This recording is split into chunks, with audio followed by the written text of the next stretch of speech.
नमस्कार, आपण पाहताय कोकणचं नंबर 1 महा चॅनल कोकण सार लाईव्ह. बातमीपत्रात आपलं स्वागत. सुरुवात करूया हेडलाईन्सनं. मालवण मेढ्यात शिवकालीन शिवपिंडीचा शोध. सिंधुदुर्गात पंचायत समित्यांच्या सभापती उपसभापती पदांची निवड. आणि कोळंबगाव कमिटी अध्यक्षांवर गोळीबार. आता पाहूया सविस्तर बातम्या. जागतिक महिला दिनाचं औचित्य साधून महिला पोलीस ठाणे ही संकल्पना अंमलात आणत सायंकाळी इव्हिनिंग सेफ्टी वॉक आयोजित करण्यात आला होता.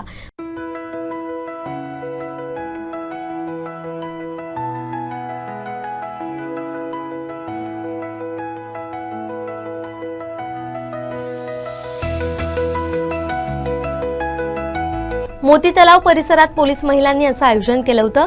यामध्ये शहरातील महिलांनी देखील सहभाग घेतला. तलाव काठावरून हा इव्हिनिंग वॉक संपन्न झाला.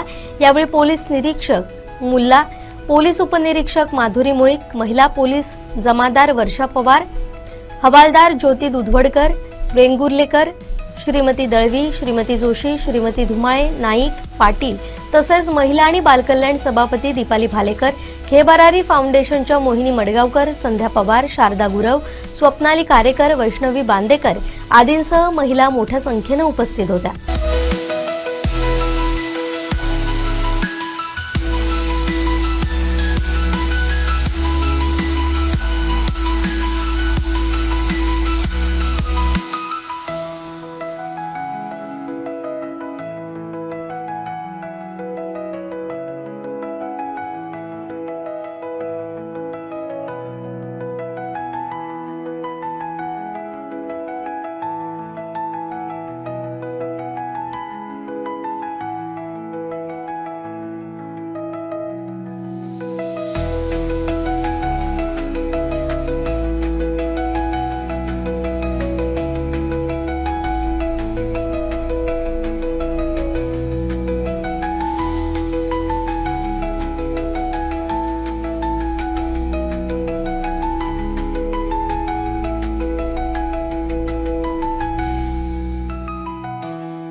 कोळंब खालचीवाडी गाव कमिटी अध्यक्ष संदीप शेलटकर यांच्यावर रविवारी रात्री उशिरा गोळीबार करण्यात आला.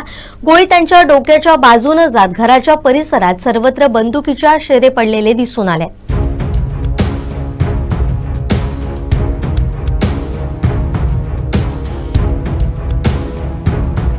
दरम्यान गोळीबार करणारी व्यक्ती स्वप्नील शिरसेकर यांच्या समोरील कंपाऊंड येथून त्याला धक्की मारून पळून गेला. ज्या ठिकाणी गोळीबार करण्यात आला त्या ठिकाणी बुटांचे ठसे आढळून आले. दरम्यान संदीप शेलटकर यांनी हा आपल्याला संपवण्याचा प्रयत्न केला होता. सुदैवानं आपण यातून सुटलोय. पोलिसांनी संशयितांना ताब्यात घेतलं पाहिजे अशी मागणी केली आहे. गोळीबार झाल्यानंतर संदीप शेलटकर यांच्या घराच्या परिसरात सर्वत्र गोळीचे शेरे पसरले होते. किचन रूम, दुचाकी, अंगणात शेरे दिसून आलेत. संदीप शेलटकर यांनी तात्काळ घटनेची माहिती पोलिसांना दिल्यानंतर पोलीस घटनास्थळी दाखल झाले. पोलिसांकडून गोळीबार झालेल्या ठिकाणी आणि उडालेल्या छर्रे यांची तपासणी करण्यात आली. संदीप शेलटकर यांनी या प्रकरणी सखोल चौकशी करण्याची मागणी केली आहे. रात्री 8:45च्या सुमारास मी साहेबा हॉटेलमध्ये पार्सल आणण्यासाठी गेलो जेवणाचं आणि रिटर्न एक 15-20 मिनटं आलो. म्हणजे 9-10च्या सुमारास माझ्या गेटकडे माझ्यावरून ती फायरिंग झाल्याचं निदर्शनास आलं. नंतर त्यावेळी किचनवर माझ्या ते काडतुसाचे डबे दिसल्यामुळे मी पूर्ण ते हे करून 100% मला ते बंदुकीचं फायर आहे ते लक्षात आलं. आणि माझ्यासमोर रस्त्याच्या पलीकडे स्वप्नील शिरसेकर यांनी ओरड घालून मला सांगितलं की इथून कोणतरी धावला, म्हणजे त्यांच्या कंपाऊंडवरून माझ्यावर टार्गेट करून तो फायर केलेली होती. आणि नंतर 9:30 जवळपास 9:16ला मी पवार साहेबांना पोलीस स्टेशनला फोन केला. त्यानंतर मी 112 नंबरवर फोन केला आणि 9:30च्या आसपास 15-1 मिनटात ते येऊन सगळी पोलीस स्टेशनची हे कारवाई चालू झाली. सुमारे 5:30 वाजेपर्यंत मी रिटर्न आलो पोलीस स्टेशनवरून. सगळं संपन्न झालं. म्हणजे संशयिक म्हणून ज्यांची नावं द्यायची होती ते पोलीस स्टेशनवरून माझी घेतली नाही, पण रितसर फक्त कंप्लेंट करून बाकीची कारवाई चालू केली. 100% जमिनीच्या वादातून झालेला असावं, कारण सध्या जे माझं घर आहे राहतं खालचं, ते मोठं घर आम्ही बांधतो आहे, त्याच्यातून 2-3 वाद झाले, 2-3 कंप्लेंट झाले आहेत. त्याच्यामुळे जे माझी चुलत भाऊकी आहे त्यांचा 100% मला संशय आहेच. त्याचप्रमाणे इथे हे मी राहतो ते माझ्या बायकोचं माहेरची जागा आहे. त्याच्यामध्ये बायकोचा जो माऊस भाऊ आहे त्यांनी मला 2 वेळा धमकी दिली. 1 वेळा कणकवलीतले 4 मारेकरी आणलेले, त्याची पण कंप्लेंट आहे. पण पोलीस स्टेशनला त्यांना घेऊन गेल्यानंतर पोलीस स्टेशनवरून 1-2 महिन्यानंतर माझ्यावरच उलटी कंप्लेंट घातली. त्या मारेकऱ्याचा फोटो आणि व्हिडिओ माझ्याकडे आहे. आणि मयूर चामळणकर माझ्या साडवाचं मेवण्याचं नाव आहे ते. त्यांच्यावर दोघांच्यावर मला दाट संशय आहे. कणकवली नगरपंचायतीनं शहराचा विकास आराखडा प्रसारित केला. या विकास आराखड्यावर बहुसंख्य कणकवलीतील स्थानिक नागरिकांनी आक्षेप घेतला. नगराध्यक्ष संदेश पारकर यांच्यासमोर आपली कैफियत मांडली. याबाबत स्थानिकांचं नेमकं काय म्हणणं आहे पाहूया. कणकवली शहराचा विकास आराखडा पुढील 20 वर्षासाठी प्रसिद्ध करण्यात आला आणि त्याच अनुषंगाने कणकवलीचे नागरिक यांनी त्याच्यावर आक्षेप घेतला आहे. विकास आराखड्यामध्ये बहुसंख्य जमिनी आमच्या ह्या अजून कित्येक वर्ष पडून राहणार आहेत. त्यामुळे नेमकं या संदर्भात काय निवेदन दिलं आहे? आज नगरपंचायत तुम्ही आलात, काय नेमकं निवेदन दिलं आहे? आज आम्ही निवेदन असं दिलं की मुडेश्वर मैदान या अगोदर 1999 पासून स्टेडियमचं आरक्षण होतं आणि 1999च्या पूर्वी MIDC आरक्षण होतं. म्हणजे आरक्षणाचं आम्हाला 50 वर्ष आमची जमीन आम्ही विकसित करू शकत नव्हतो. पण आत्ताच्या नवीन टिपीमध्ये असं केलं त्यांनी 1140 गुंठे ही स्टेडियमसाठी होती, त्यांनी आता ती ग्रीन झोन केली आणि उर्वरित 500 गुंठे स्पोर्ट्स कॉम्प्लेक्ससाठी ठेवली. आमचं नगरपंचायतला तर आम्ही निवेदन दिलं, आमची आरक्षण स्पोर्ट्स कॉम्प्लेक्ससाठी ठेवलात ते ताब्यात घ्या, आम्हाला पैसे द्या आणि मोकळे करा. साहेब, तुम्ही देखील आज नगरसेवक म्हणून या ठिकाणी सगळ्यांची जी कैफियत आहे नगराध्यक्षांनी सांगितली, काय नेमकं? नाही, महत्त्वाचा विषय काय आहे, जे आरक्षण पडलेलं आहे ते बऱ्याचदा लोकांना विश्वासात न घेता पडलेलं आहे आणि त्याच्या विरोधात आम्ही हा आवाज उठवलेला आहे. आणि मुडेश्वराचा जो मुरेडोंगरीचा जो विषय आहे तिथे ऑलरेडी 50 वर्ष आरक्षण होतं आणि आता जे स्पोर्ट्स कॉम्प्लेक्सचं आरक्षण पडलेलं आहे, लोकांच्या कुठल्याही हरकती नाही आहेत की स्पोर्ट्स कॉम्प्लेक्स नको व्हावं अशी अजिबात इच्छा नाही आहे. पण महत्त्वाचा विषय, तुम्ही लोकांना विश्वासात घेऊन ह्या गोष्टी केल्या पाहिजेत. नगरपंचायतचं पण ते महत्त्वाचं काम आहे की त्यांनी लोकांना सांगितलं पाहिजे होतं की असं असं आरक्षण पडणार आहे, त्या संदर्भात तुमची काही हरकती असतील तर तुम्ही आम्हाला सांगा, पण त्या कळवण्यात आलेल्या नाही आहेत. निश्चितच. पण आता एक हरकती हा सध्या 30 दिवस आहे पुढे असं एक जाहीर केलेलं आहे 26 तारखेला. नाही, मुदत आमची एकच मागणी आहे, जी आता हरकती दिलेल्या आहेत त्याची मुदत वाढ मिळून दे.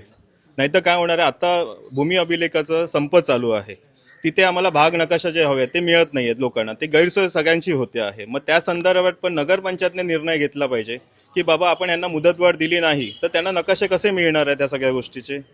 त्यामुळे आमची एकच मागणी होती नगरपंचायतकडे की तुम्ही ह्याच्यात हस्तक्षेप करावा आणि काय तो निर्णय द्यावा. पुढे काय मागणी असेल या संदर्भात? नाही, आम्ही आता सर्वांना त्याचं निवेदन देतो आहोत. मुरेडोंगरीचा जो विषय आहे, तुम्हाला जर ह्या संदर्भात जर ती जागा घ्यायची असेल तर आमची कुठलीही हरकत नाही आहे, पण त्याचा जो शासकीय दर आहे त्याच्याप्रमाणे आम्हाला जर त्याचा जर योग्य मोबदला मिळत असेल तर आम्ही सहकार्य करायला तयार आहोत ह्या सगळ्या गोष्टीला. तुम्ही महत्वाची भूमिका घेतली आहे, नेमकं GR मध्ये काय लिहिलंय, काय सांगता? मुळात आधी आमच्या स्थानिक ग्रामस्थांवर शेतकऱ्यांवरच अन्याय झाला आहे 40 वर्ष आणि आता परत हे 20 वर्ष 25 वर्ष. यावेळी त्यांनी प्राधिकरणाने हे दिलं होतं त्यांना नगरपंचायतला 7 एप्रिल 2025 रोजी हा नकाशा पब्लिश करायला दिलेला होता. तर त्यांनी न दिल्यामुळे त्यांचंच याच्यात म्हणणं असं आहे की 10 तारीखला त्यांनी न दिल्यामुळे हे नगरपंचायत असमर्थ ठरली. टाउन प्लॅनिंग म्हणतो. Town planning. आणि त्यामुळे हे प्रसिद्ध आता केलं आहे आणि आता 1 महिन्याची मुदत आम्हाला. आता याच्यात वर्ष गेलं, वर्षभर यांनी नगरपंचायतने आपल्याकडे ठेवलं. म्हणजे त्यांना 1 वर्ष नेमकी भूमिका काय असणार पुढे भविष्यात तुमची? आमची भूमिका आता आम्ही उपोषणावर बसतोय 23 तारखेला तारीखपासून त्याच्या आमरण विरोधात. उपोषण. आमरण उपोषण. कारण हे केलेलं आहे, हा मॅप एवढा म्हणजे सगळीकडे रोड बी 2 घरांच्या मध्ये 2 फुटाची जागा त्या ठिकाणी 9 मीटरचा रोड टाकलाय. आणि हा कोणाच्या वैयक्तिक ह्याच्यासाठी नाही आहे, विरोधात आहे. हा आमचा नगरपंचायत कणकवलीच्या विरोधातला लढा आहे. कारण आरक्षण जे आहे ते नगरपंचायतचं आहे, बरोबर आहे. तुम्ही नगरपंचायतला आरक्षण टाकलेलं आहात ना, मग तुम्ही पण त्याला केराची टोपली दाखवू शकता ना, तुम्हाला जर मान्य नसेल तर. नगरपंचायतचं हे काम आहे. आणि ग्रीन झोनमधली सगळी घरं आता येलो झोन झाली आहेत, फक्त तेवढ्यापुरती. किती सर्वे नंबर फक्त त्यांनी आता टाकलाय, सर्वे नंबर. त्यातला हिस्सा नंबर कुठला, किती, काय, ह्याचं काही त्याच्यात नाही आहे. सर्वे नंबर म्हणजे नेमकं समजायचं काय, किती सर्वे नंबरमध्ये कुठली आरक्षित झाली आणि कुठली राहिली. जोपर्यंत भाग नकाशा नगरपंचायत देत नाही तोपर्यंत हे समजणार नाही. या विकास आराखड्यामध्ये बहुसंख्य त्रुटी आहेत असं या नागरिकांचं म्हणणं आहे आणि ते लवकरात लवकर आपल्या पूर्ण अन्यथा आपण जो आहे तो उपोषणाचा तर उपसू असं त्यांनी सांगितलेलं आहे. कॅमेरामॅन साहिल बागवेसह उमेश बुचडे, कोकण साधला कणकवली. सावंतवाडी मच्छी मार्केटची मोठ्या प्रमाणावर दुरावस्था झाली आहे. अस्वच्छता आणि पाणी टंचाईमुळे विक्रेत्यांसह नागरिकांच्या आरोग्याचा प्रश्न ऐरणीवर आलाय. याबाबत लक्ष वेधून 2 आठवडे होऊन देखील कार्यवाही न झाल्यानं नगरसेवक देवया सूर्याजी यांनी मुख्याधिकारी विनायक औंधकर यांना धारेवर धरलाय. सर्वसामान्यांच्या समस्या सोडवणार कधी असा सवाल त्यांनी मुख्याधिकाऱ्यांना केलाय. येत्या मंगळवारी बांधकाम आणि आरोग्य विभाग अधिकारी यांच्यासोबत तातडीची बैठक घेऊन यावर उपाययोजना करण्यात येईल असं आश्वासन मुख्याधिकाऱ्यांनी दिलंय. यावेळी गटनेते खेमराज उर्फ बाबू कुडतरकर उपस्थित होते. चालायला मिळत नाही. आपण काय करू शकतो बुधवारी दुपारी, आणि ह्या गोष्टी तुम्हाला मी इथे सांगून त्या होणार नाही. त्या ठिकाणी जर माझ्यावर आला तुम्ही अधिकारी आला तर मी दाखवतो. दुपारी 1 वाजता आपण बुधवारी दुपारी 1 वाजता याच्या अनुषंगाने मी पहिल्या उद्या मीटिंग घेतो. आणि बुधवारी 1 वाजता मग याच्यावर आपण डायरेक्ट साईड पाहिजे तर मी त्यांना प्रत्यक्ष दाखवतो. आता पाहिजे तर आता जरी माझ्यासोबत झाले तर 15 दिवस आहे. आता ते ह्या सर्वसामान्य नागरिकांची समस्या आहे, त्या सोडवणार कधी तुम्ही माझ्यासमोर त्यांना अंधाराला सांगितलं, त्यानंतर त्या ठिकाणी ते आले सुद्धा नाहीत, भेटले सुद्धा नाहीत. कोणाला तिकडे मच्छी मार्केट खाली बसतात, ओट्यावरती त्यांना जागा दिलेल्या आहेत आणि प्रत्येक ठिकाणी त्यांना बेसिन्स दिलेले आहेत. तर ते चेंबरमध्ये पाणी न होता खाली वर्षभर पाणी होतं, त्यामध्ये नागरिक घसरून पडत आहेत, दुखापती होत आहेत, कर्मचाऱ्यांना दुखापत होत आहे. तरी पण अजूनपर्यंत त्याच्यावर काहीच म्हणजे थोडीफार तरी काहीतरी कार्य निदान ज्याच्या नावाने तक्रार आली त्याला तरी निदान त्या ठिकाणी बोलवून काहीतरी केला पाहिजे. तुम्ही स्थानिक नगरसेवक आहे तिकडचा, मला त्या ठिकाणी बोलवलं पाहिजे. 24 तारीखला मी तुम्हाला लेखी तक्रार दिली. आज 13-14 दिवस होत आहे. साहेब काय होते का प्रोसेस आहे. आणि पहिले जीबीमध्ये हा विषय केला पाहिजे. पण त्या ठिकाणी बांधकामचा वगैरे काहीच विषय नाही, तिथे शिस्तीचा विषय आहे फक्त. वरून खाली सांगतो मला बांधकाम का बांधलं मी बघितलं मोठा जो आहे ना मोठा मी माणसाला कटिंग करताना या हाईटला येते, त्याला एक खाली काहीतरी स्टेप द्यावी लागतात. मी काय म्हणतो साहेब, त्या ठिकाणी आता तुम्ही जर स्वतः जर प्रत्यक्ष पाहणी केली तर समजणार. त्या ठिकाणी कोण अधिकारी पण आला नाही. त्या ठिकाणी बंद करून त्यांनी ठेवले, ते काय करतायत त्यामध्ये स्टोरेज करतायत मच्छी. आमदार निलेश राणे यांचा वाढदिवस कुडाळमध्ये मोठ्या उत्साहात साजरा करण्यात येणार आहे अशी माहिती शिवसेना जिल्हा प्रमुख दत्ता सामंत यांनी दिली आहे. कुडाळ मालवणचे उत्तरप्रेय आमदार आदरणीय निलेश राणे यांचा वाढदिवस आहे आणि कुडाळ मालवण मतदारसंघाच्या वतीने आणि सिंधुदुर्ग जिल्हा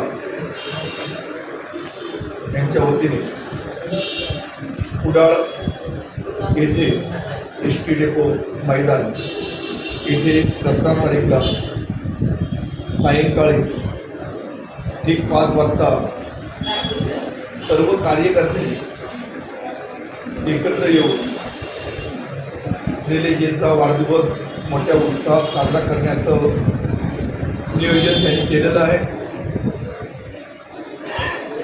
आणि त्या संदर्भात मी आपल्या माध्यमातून सांगू इच्छितो. निलेशजी 2024मध्ये कुडाळ मालवणचे आमदार म्हणून निवडून आले आणि निवडून आल्यानंतर त्यांनी या मतदारसंघामध्ये या सिंधुदुर्ग जिल्ह्यामध्ये तर संपूर्ण महाराष्ट्रामध्ये आपल्या अभ्यासू वृत्तीने वेगवेगळ्या विषयाला त्यांनी वाचा फोडली. खऱ्या अर्थाने विकास जो 14 पासून या मतदारसंघात थांबलेला होता तो विकास पुन्हा मोठ्या प्रमाणात निधी आणून सर्व स्तरावरती विकासाची निधी आणून विकासाला चालना दिली. प्रत्येक अधिवेशनामध्ये अभ्यासपूर्वक प्रश्न उपस्थित करून त्या प्रश्नाला योग्य तो न्याय देण्याचं काम विधिमंडळामध्ये सन्मानित निधीने केलं.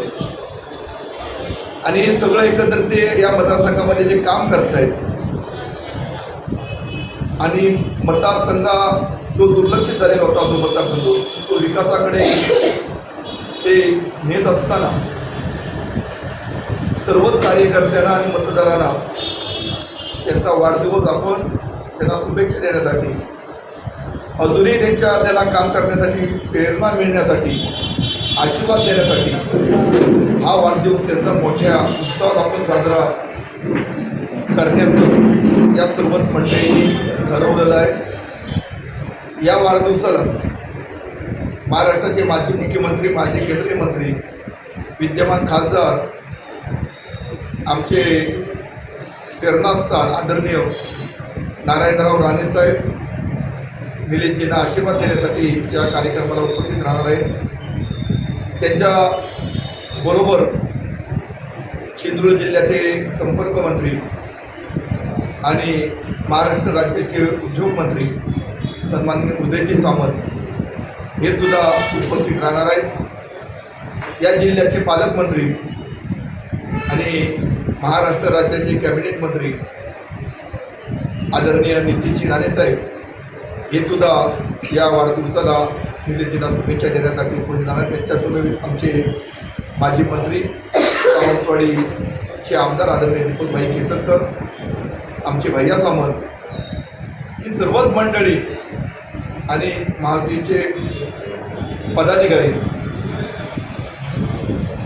आणि कार्यकर्ते सुद्धा निलेशजींना शुभेच्छा देण्यासाठी मोठ्या संख्येने उपस्थित राहणार आहेत. एकंदरीत सगळं पाहता निलेशजी ज्या पद्धतीत काम करत आहेत आणि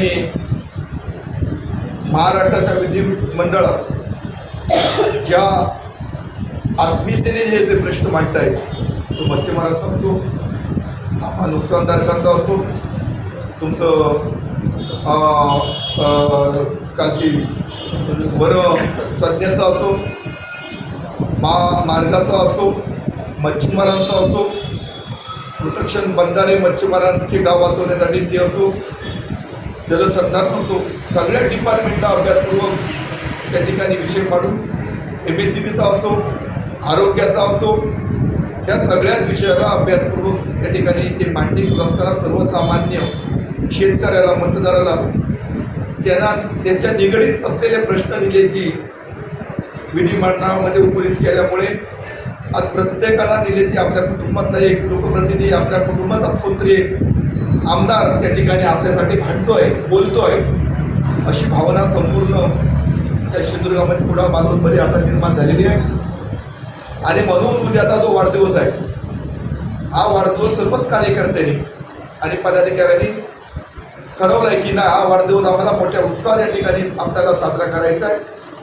आणि त्यामुळे 17 तारीखला कुडाळ येथे भव्य दिव्य असा वाढदिवस सन्माननीय आमदारांच्या या ठिकाणी संपन्न होणार आहे. आणि त्याचे मी आपल्या माध्यमातून मी हे आपल्यासमोर सविस्तर त्याचं विश्लेषण मी आपल्यासमोर मांडलेलं आहे. आपण सुद्धा पत्रकारांनी मोठ्या संख्येने या वाढदिवसाच्या कार्यक्रमाला उपस्थित राहावं अशी मी आपल्याला विनंती करतो आणि थांबतो. मालवण पंचायत समिती सभापतीपदी शिवसेनेच्या प्रज्ञा चव्हाण तर उपसभापतीपदी भाजपचे घनश्याम झाड यांची बिनविरोध निवड झाली आहे.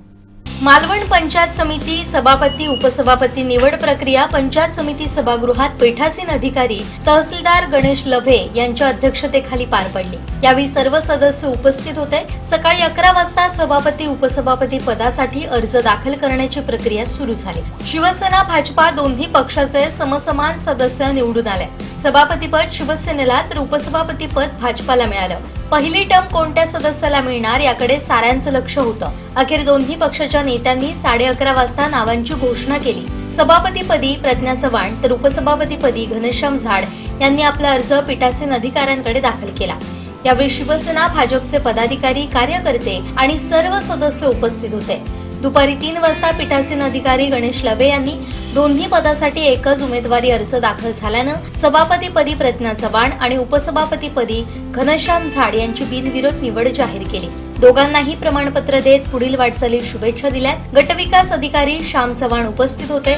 शिवसेना भाजपा पदाधिकारी कार्यकर्त्यांनी दोघांचं अभिनंदन केलं, तर पक्षानं टाकलेला विश्वास सार्थकी लावू असा विश्वास सभापती उपसभापती यांनी व्यक्त केला।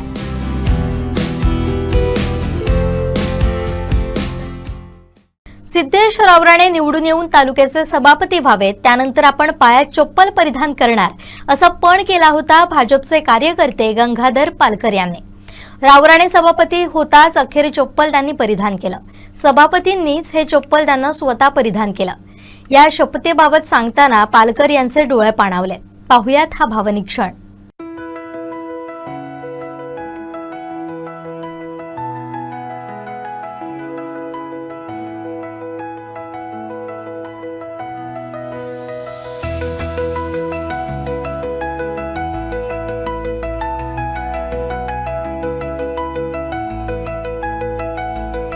कारण काय शेवटी आमच्या गावात ज्या सिंधुदुर्ग जिल्ह्याचे पालकमंत्री नितेश राणे आणि नारायण राणे साहेब हे कुटुंब आणि दिलीप राणे यांच्या माध्यमातून या कोकण पट्ट्याचा जो विकास म्हणायचं काय चांगल्या प्रकारे झालेला होता आणि त्यांनी आमच्या सर्वसामान्य माणसाच्या सुखदुःखात काही शासनाच्या काही योजना असतील काय असतील त्या योग्य प्रकारे पाठपुरावा करून आमच्या गरिबाला योग्य सावली देण्याचं काम त्यांनी केलेलं आहे आणि त्यांचा मुलगा निवडून यावं असं मला समाधान वाटावं आणि म्हणजे निवडून यावं असं वाटलं म्हणून मी पायातलं चप्पल काढलं होतं की निवडून आल्याशिवाय आणि सभापती बसल्याशिवाय मी पायात चप्पल घालणार नाही शपथ घेतलेली होती आणि त्यांच्या वडिलांची माझ्यावर एवढी कृपा आहे की मी एक सर्वसामान्य माणूस मतदार पण त्यांनी माझ्या आजपर्यंत सावली ठेवली।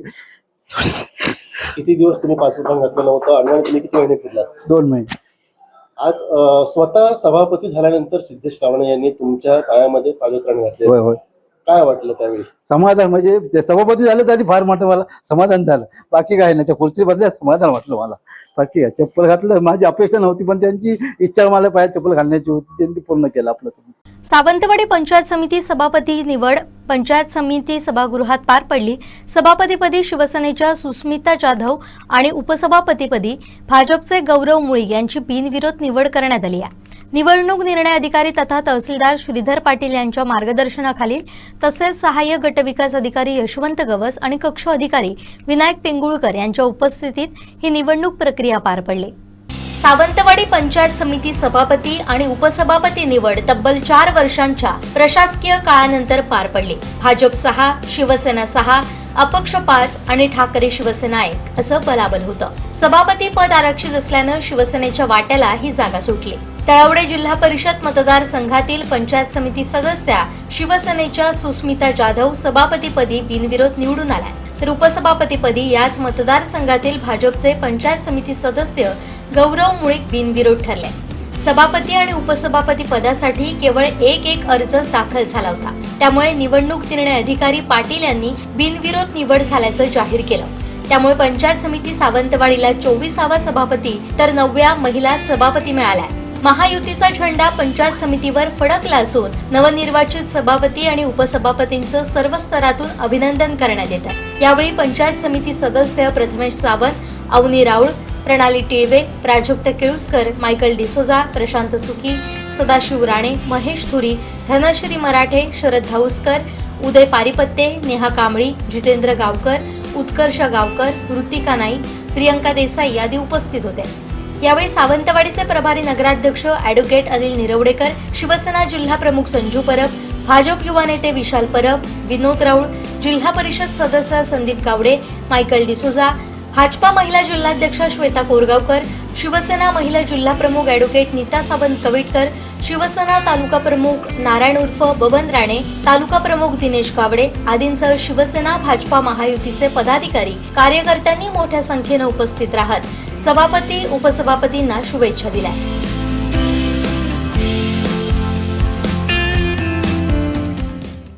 वैभववाडी तालुक्याच्या सभापतीपदी सिद्धेश रावराणे आणि उपसभापतीपदी साक्षी कोलते यांची बिनविरोध निवड झाली आहे. पंचायत समिती सभागृहात ही निवड प्रक्रिया निवडणूक निर्णय अधिकारी तथा तहसीलदार सूर्यकांत पाटील यांच्या उपस्थितीत पार पडली. या निवडीनंतर सभापती आणि उपसभापती यांचं भाजप पदाधिकाऱ्यांनी पुष्पगुच्छ देऊन अभिनंदन केलं. मॅडम, आज उपसभापती आपली निवड झाली आहे. निवडीनंतर प्रथम प्रक्रिया काय आहे?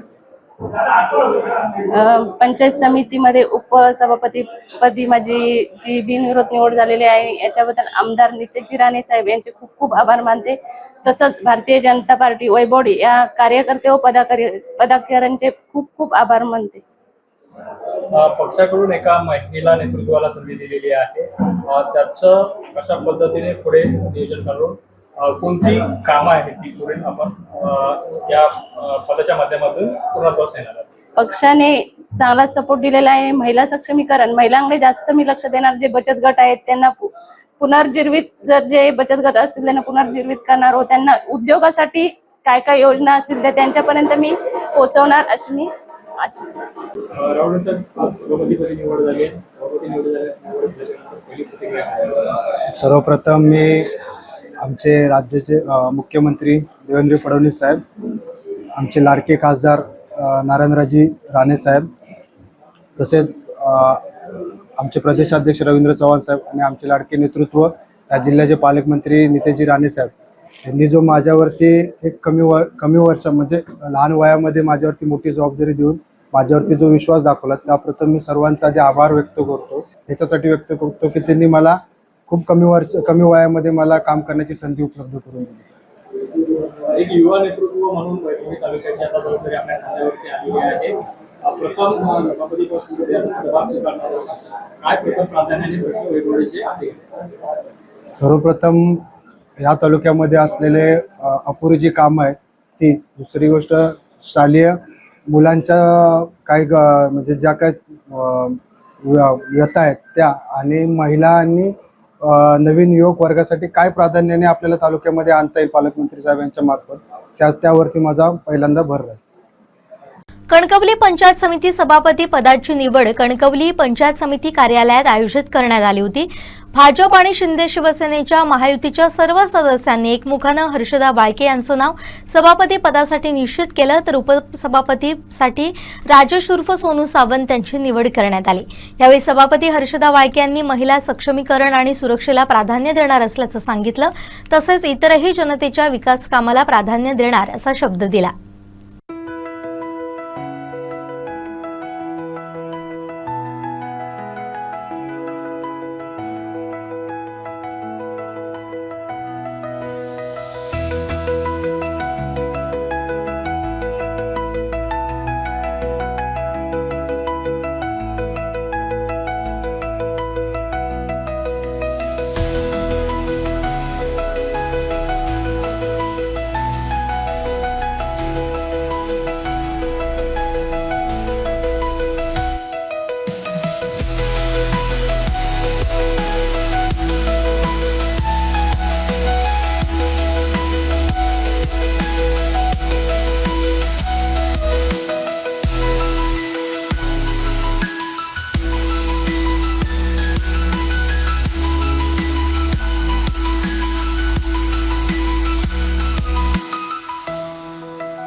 पहिली प्रतिक्रिया म्हणजे मला खूप आनंद झाला.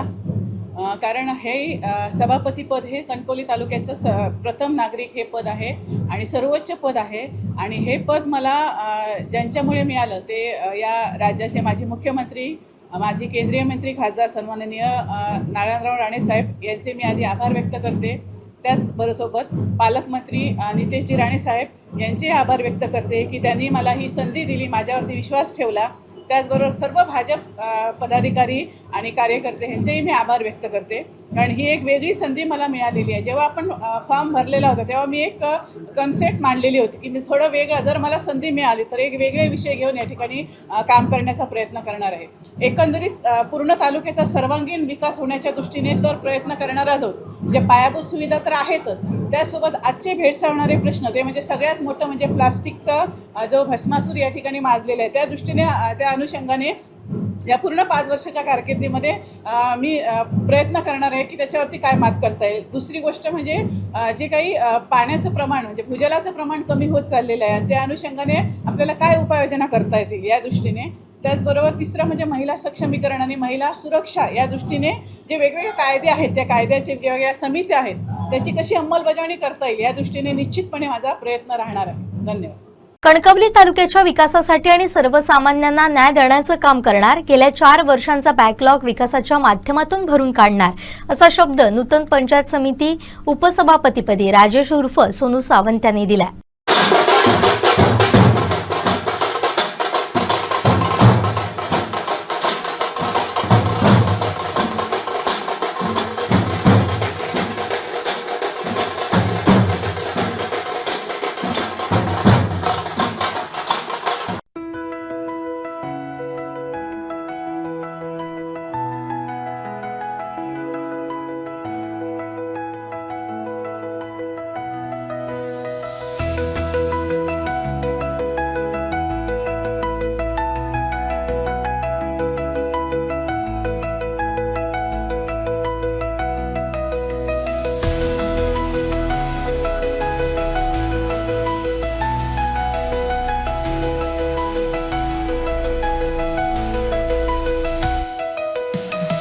खरं तर आज खरोखर मला आनंद होतोय की इतके वर्ष राजकारणात आहोत, आज ही संधी मला माननीय आमचे लाडके नेते महाराष्ट्र राज्याचे माजी मुख्यमंत्री नारायणरावजी राणेसाहेब, तसेच आमचे पालकमंत्री, आमचं नेतृत्व नितेशजी राणेसाहेब, आमचे प्रदेशाध्यक्ष रवी चव्हाण साहेब, आमचे भाजपाचे जिल्हाध्यक्ष प्रभाकरजी सावंत साहेब आणि सर्वच भारतीय जनता पार्टीचे आमचे पदाधिकारी कार्यकर्ते यांच्यामुळे ही संधी मला मिळाली. खरोखरच मी सगळ्यांना धन्यवाद देतो. ही जी संधी मिळाली ह्या संधीचं मी नक्कीच सोनं करेन आणि आमचे पालकमंत्री साहेबांना जो अपेक्षित विकास आहे, आमच्याकडनं ज्या अपेक्षेनं त्यांनी मला ही संधी दिली त्याला कुठेही तडा जाऊ देणार नाही. जे काय कामं मला आता नुसतं माझा मतदारसंघ किंवा हेच बघून चालणार नाही, पूर्ण तालुक्याचा सर्वांगीण विकास करण्यासाठी आम्ही सर्वच आमचे जे काय पंचायत समितीचे सदस्य असतील, सभापती मॅडम असतील, मी उपसभापती म्हणून आणि सर्वच सदस्यांच्या सहकार्याने, तसेच प्रशासनाचे अधिकारी BDO साहेब असतील, विस्तार अधिकारी असतील, सगळ्यांना एकत्रितपणे सहकार्य करून पूर्ण तालुक्याचा सर्वांगीण विकास करण्याचा मी प्रामाणिक प्रयत्न करेन. पहिलं काम काय असेल तुमचं या सभापती? तसं बघितलं तर 4 वर्ष प्रशासन म्हणजे हे आपलं प्रशासक बसलेलं होतं, त्यामुळे पूर्ण 4 वर्षाचा जो बॅकलॉग आहे तो भरून काढण्याला प्राधान्य असेल. तसेच आपलं रस्ते, वीज, पाणी ह्या मूलभूत गरजा आहेतच, त्याच्याबरोबर शिक्षण, आरोग्य, क्रीडा असेल, सांस्कृतिक क्षेत्रात जे जे काय आम्ही अभ्यास करू आणि ते बॅकलॉग भरून काढण्याचा प्रयत्न करू. कुडाळ पंचायत समितीच्या सत्ता संघर्षावर अखेर पडदा पडलाय. अपेक्षेप्रमाणे महायुतीनं या सत्तेवर आपलं वर्चस्व प्रस्थापित केलंय. पंचायत समितीच्या सभापतीपदी शिंदे शिवसेनेचे मिलिंद नाईक यांची तर उपसभापतीपदी भाजपचे सीताराम तेली यांची बिनविरोध निवड झाली आहे. महायुतीच्या या विजयामुळे कुडाळमध्ये शिवसेना भाजप कार्यकर्त्यांनी एकच जल्लोष केला.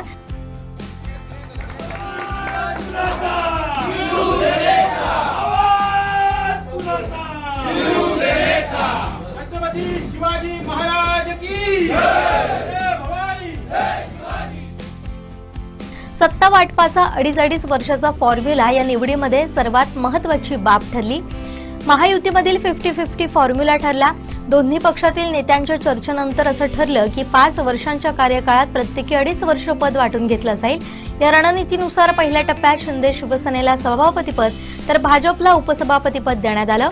सत्ता संतुलन राखण्यासाठी हा मध्यम मार्ग काढण्यात आलाय.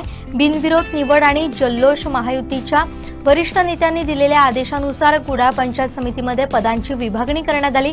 सभापती पदासाठी मिलिंद नाईक आणि उपसभापती पदासाठी सीताराम तेली यांचेच अर्ज आल्यानं ही निवड प्रक्रिया बिनविरोध झाली. निवडणूक निर्णय अधिकाऱ्यांनी या निवडीची अधिकृत घोषणा करताच पंचायत समितीच्या आवारात फटाक्यांची आतषबाजी करण्यात आली. सर्वप्रथम माझं ग्रामदैवत श्रीदेव लिंगेश्वर, या कुडाळचं ग्रामदैवत श्रीदेव कुडाळेश्वर, माझी कुलदेवता आई भवानी, महाराष्ट्राचं आराध्य दैवत छत्रपती शिवाजी महाराज, धर्मवीर संभाजी महाराज यांना अभिवादन करतो. हिंदू हृदय सम्राट सरसेनापती शिवसेना प्रमुख वंदनीय बाळासाहेब ठाकरे, धर्मवीर आनंद दिघे साहेबांना मानाचा मुद्रा करतो. माझे आई वडील आणि तुम्ही जमलेले सर्व महायुतीचे कार्यकर्ते या सर्वांना मानाचा नमस्कार करतो.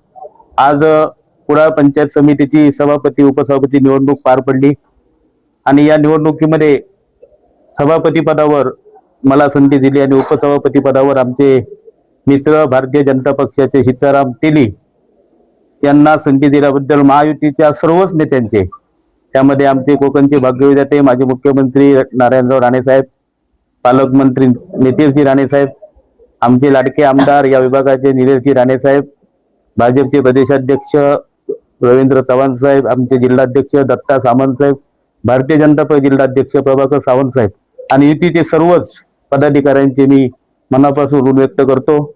आणि जो विश्वास महायुतीने किंवा आमच्या नेत्याने आमच्यावर टाकला तो निश्चितपणाने विश्वास सार्थ करून टाकू असं मी शब्द देतो. महायुतीच्या तुमची निवड झाली, कशा प्रकारचं काम पुढच्या काळात होणार आहे? गेली 3 ते 4 वर्ष या ठिकाणी सभापती किंवा उपसभापती पदाधिकारी नव्हते. तालुक्यातील रस्ते, वीज, पाणी हे मूलभूत प्रश्न आहेतच. त्याच्याशिवाय आरोग्य, शिक्षण आणि याशिवाय सर्वात महत्त्वाचा प्रश्न कोणता असेल तर शेतकऱ्यांसाठी प्रभावीपणे या पंचायत समितीच्या माध्यमातून आम्ही काम करणार आहोत. खरं म्हणजे आजच्या दिवशी हा शिवसेना आणि भाजप युतीच्या महायुतीच्या दृष्टीनं एक आनंदाचा क्षण आहे की पुन्हा एकदा महायुतीचं वर्चस्व या जिल्ह्यावर आहे सिद्ध झालेलं आहे. महायुतीचे आमचे लोकनेते नारायणराव राणे साहेब असतील, आमचे या ठिकाणचे सन्माननीय आमदार निलेश राणे साहेब असतील, भारतीय जनता पक्षाचे नेते आणि पालकमंत्री सन्माननीय नितेशजी राणे साहेब, या सर्वांच्या प्रयत्नातून त्यांनी केलेल्या मेहनतीतून या ठिकाणी हा संपूर्ण जिल्हा पुन्हा एकदा महायुतीच्या वर्चस्वाखाली आलेला आहे. आणि सर्वात महत्वाचे म्हणजे या ठिकाणी कुठेही विरोध नव्हता, बिनविरोध पद्धतीनं सगळ्या सभापती आणि उपसभापतींची निवड झालेली आहे. याचाच अर्थ की जो मोदी साहेबांच्या पासून दिल्लीपासून जो काही विकासाचा रथ या ठिकाणी या शेवटच्या माणसापर्यंत नेण्याचं जे स्वप्न आहे ते महायुतीच पूर्ण करू शकेल असा आत्मविश्वास आजच्या या दिवशी या ठिकाणच्या जनतेला महायुतीनं दिला आहे असं म्हटलं तर ते चुकीचं ठरणार नाही. त्यामुळे महायुतीच्या सर्व नेत्यांना, मग आपले आमचे मुख्यमंत्री फडणवीस साहेब असतील, उपमुख्यमंत्री आमचे एकनाथजी शिंदे साहेब असतील, आमच्या दुसऱ्या उपमुख्यमंत्री सुनेत्राताई पवार असतील, या ठिकाणचे सर्व आमचे उदय सामंत असतील, दीपकभाई केसरकर असतील, आमचे सर्व नेते मंडळी जी आहेत त्या सर्वांचं या जनतेच्या प्रती एक फार मोठं ऋण आहे. आणि त्याचबरोबर या सर्व मंडळींवर आता नव्यानं जबाबदारी आलेली आहे की हा जो काही विकास आहे, जो या नेते मंडळी आणलेला आहे, तो विकास सर्वसामान्य जनतेपर्यंत पोहोचवण्याची जबाबदारी आता या मंडळीच्या वतीनं आमच्यावर आलेली आहे. मी सर्व महायुतीच्या नेत्यांना धन्यवाद देतो आणि जनतेचे सुद्धा आभार व्यक्त करतो. इंडियानं T20 वर्ल्ड कप जिंकल्यानंतर सिंधुदुर्गात क्रिकेट प्रेमींच्या उत्साहाला उधाण आलंय. त्यामुळेच कणकवली शहरात क्रिकेट प्रेमींनी फटाके फोडत डीजेच्या तालावर ठेका धरत बाईक रॅलीचं देखील आयोजन केलं होतं.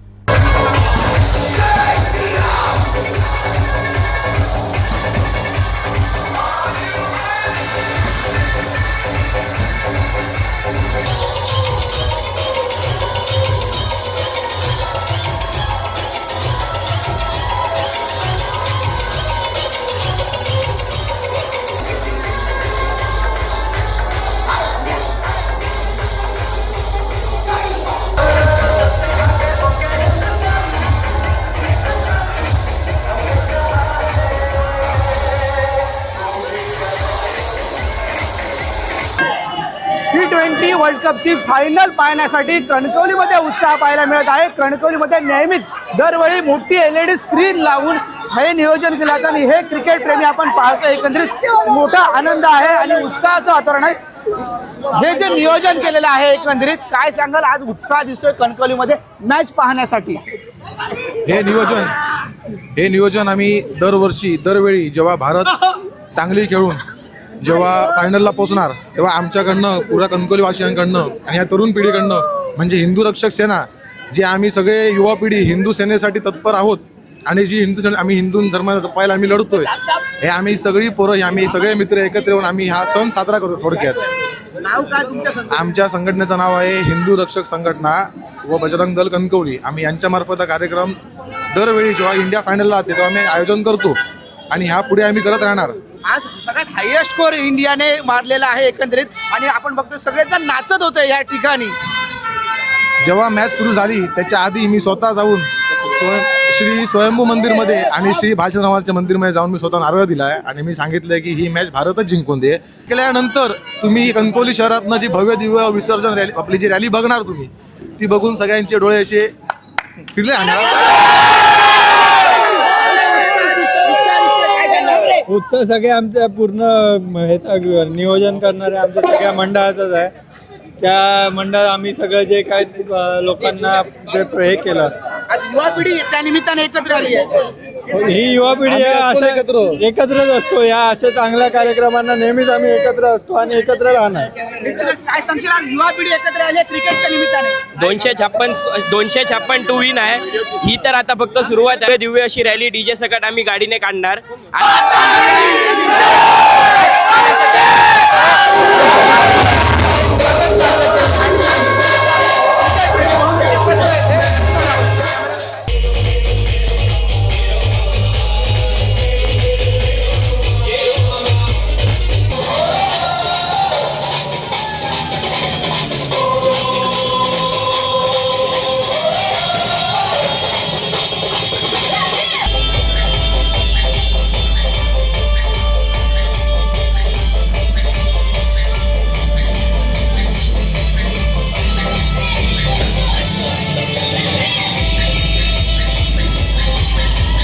सिंधुदुर्ग जिल्ह्यात सध्या शिमगोत्सवाच्या रंगात न्हाऊन गेलाय.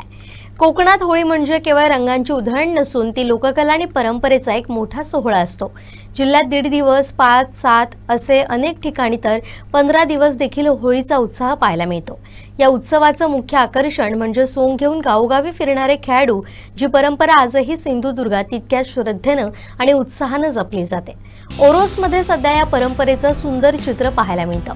विशेषतः ओरोस मधली वाडी येथील मुलांनी एकत्र येऊन सोंगांचा एक गट तयार केलाय. या गटात लहानांपासून वृद्धांपर्यंत सर्वच जण सहभागी होतात. यात प्रामुख्यानं हनुमान, भीम, राधा, विष्णू, कृष्ण यांसारखी देवदेवतांची रूपं घेतली जातात. तर दुसरीकडे मनोरंजनासाठी राक्षस, भूत, चेटकीण अशी सोंगही साकारली जातात.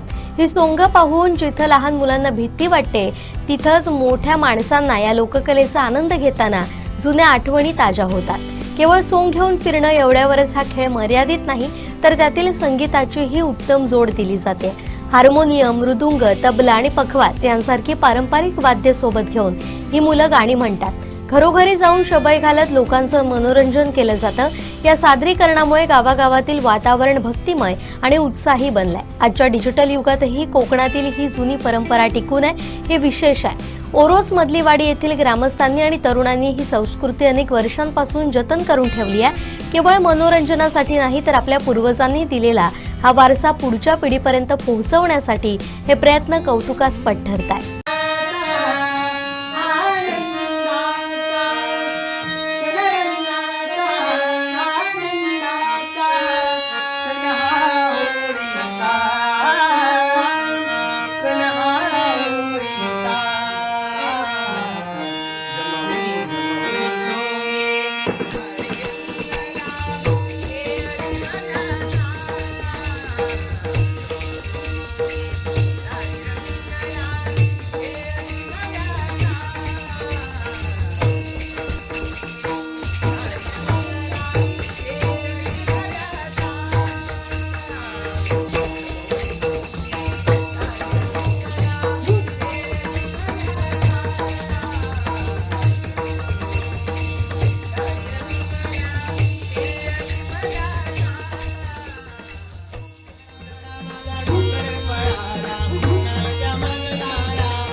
शेवटी ठळक घडामोडी पुन्हा एकदा.